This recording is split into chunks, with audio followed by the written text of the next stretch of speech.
Good morning, my dear friends and respected teachers. Today I will give you a speech about the contributions of Subhash Chandra Bose and Azad Hind Fauj.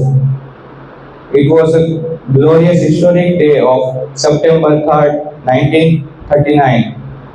Thousands of fierce nationalists filled the air with thunderous chants.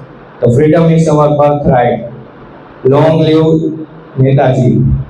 Leading the march was female regiment, 500 brave women just for one purpose, to welcome our legendary warrior of freedom, Netaji Subhash Chandra Bose. Subhash Chandra Bose was born upon the bravest soldier of Azad Hind Fauj.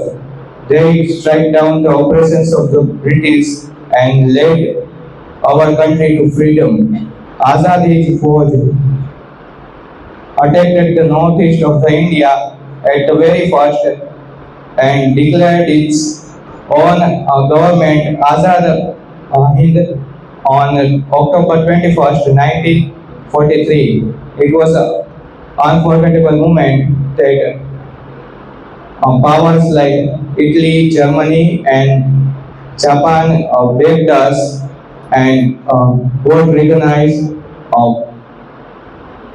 India as independent.